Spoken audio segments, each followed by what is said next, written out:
The date was May 19, 2024. On this day, an Israeli airstrike hit a residential building in Rafah. Rafah is a city in the southern Gaza Strip. It had become a refuge for many Palestinians fleeing violence. The building targeted was not a military outpost according to initial reports. It was a home, a place where families sought shelter from the storm of war.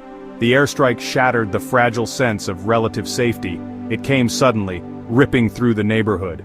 Eyewitnesses described a massive explosion. Buildings crumbled, dust and smoke filled the air. The sounds of destruction were followed by the sounds of screaming. People rushed to the scene, digging through rubble with bare hands.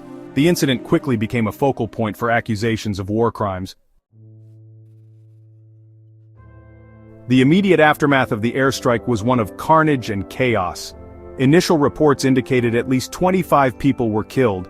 Many more suffered injuries, some of them critical. Rescue workers faced an overwhelming task. They searched for bodies and survivors amidst the rubble. Each discovery sent fresh waves of grief through the community. The air was thick with smoke and cries of the bereaved.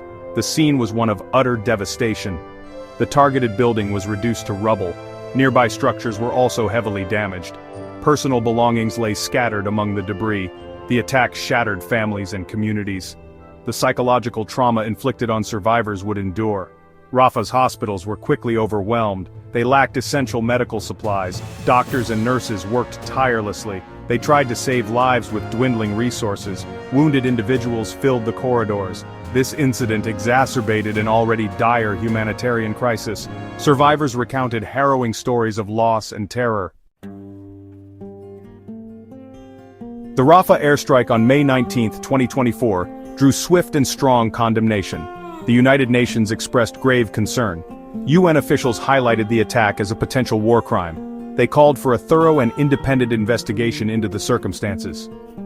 The UN Secretary-General and various agency heads reiterated the need for civilian protection. They emphasized that all parties must respect international humanitarian law. Human Rights Watch, HRW, had been consistently documenting the conflict. HRW had previously asserted that many Israeli actions in Gaza could constitute war crimes.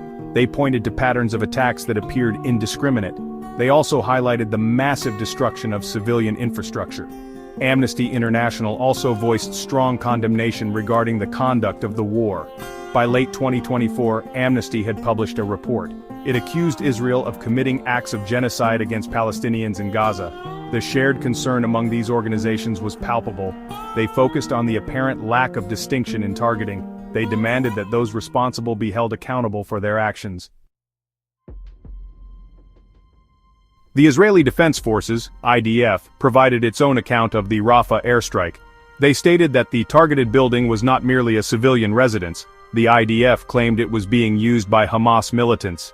They alleged it served as a location for storing weapons. They also said it was used for planning attacks against Israeli targets. This justification framed the strike as a legitimate military operation. It was aimed at disrupting enemy activities.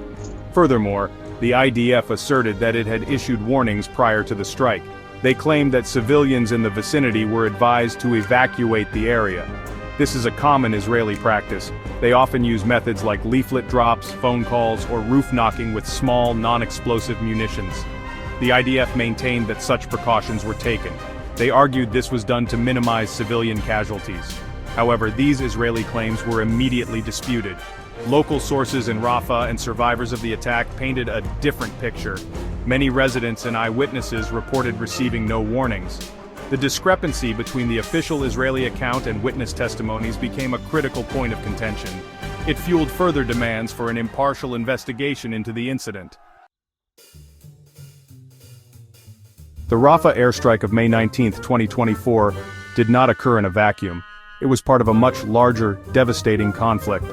This conflict had been raging with particular intensity since October 7, 2023.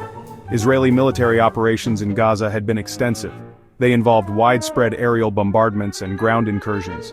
These actions resulted in an unprecedented scale of destruction. They also caused immense human suffering.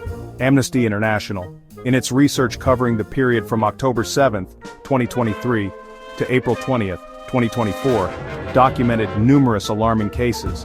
They investigated 15 specific Israeli airstrikes. These strikes alone killed at least 334 civilians. Among the dead were 141 children. Amnesty concluded that these attacks were often not directed at specific military objectives. In some cases, they appeared to be direct attacks on civilians or civilian objects. Human Rights Watch echoed these grave concerns. Their investigations led them to conclude that certain Israeli actions amounted to war crimes. They also suggested potential crimes against humanity. The overall casualty figures painted a grim picture. By early 2024, over 42,000 Palestinians had reportedly been killed in Gaza. A defining feature of the conflict in Gaza has been mass forced displacement.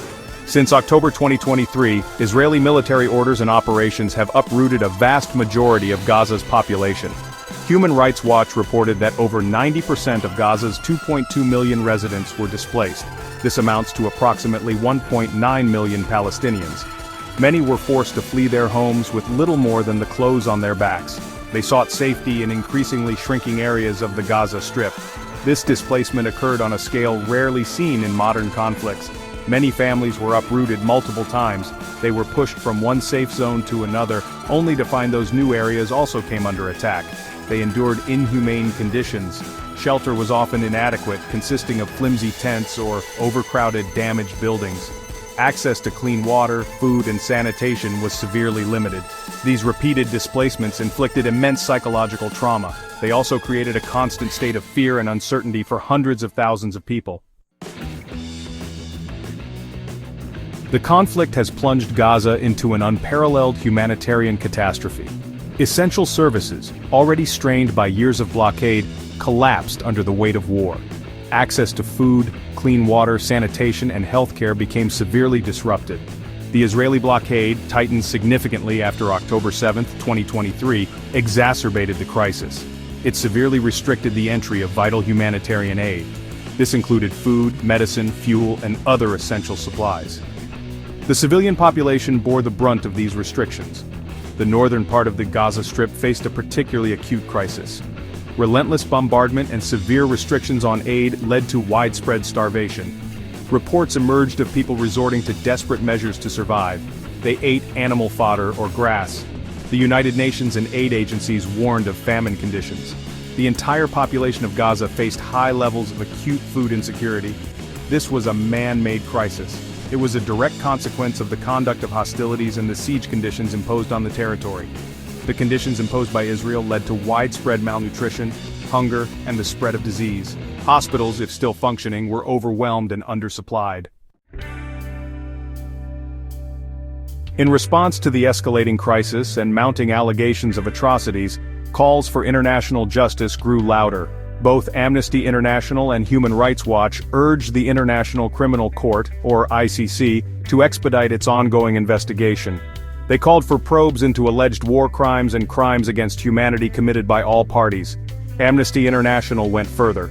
They specifically called on the ICC prosecutor to issue arrest warrants for senior Israeli officials. They believed there was sufficient evidence of their responsibility for international crimes. Human rights organizations emphasized the crucial role of the international community. Amnesty International urged states to fulfill their legal obligations. This included the obligation to prevent genocide. They called on countries like the USA, Germany, the UK, and EU member states to immediately halt arms transfers to Israel. They argued that these states risked complicity in international crimes by continuing to supply weapons. The flow of arms, they contended, enabled the continuation of violations against Palestinians. The sheer scale of death and destruction in Gaza demands accountability. The Rafah airstrike of May 19, 2024, is but one incident among many. Each alleged war crime, whether committed by Israeli forces or Palestinian armed groups, must be thoroughly investigated. Amnesty International acknowledged the crimes committed by Hamas and other armed groups on October 7, 2023. These included mass killings and hostage-taking. Accountability must be pursued for all violations of international law by all perpetrators to break the cycle of impunity. Independent, impartial investigations are paramount. Establishing the full facts surrounding incidents like the Rafah strike is crucial. This means collecting evidence, interviewing witnesses, and analyzing military directives. Without such investigations, truth remains elusive. Victims are denied justice. The international community must support credible mechanisms for investigation and prosecution. This is essential not only for past crimes but also to deter future atrocities. The credibility of international justice itself is at stake. The long-term impact on the civilian population of Gaza is catastrophic. Lives have been shattered, generations have been traumatized, homes, livelihoods, and essential infrastructure have been decimated. The challenge of rebuilding Gaza is immense. The path forward from the ruins requires truth, justice, and a renewed commitment to peace.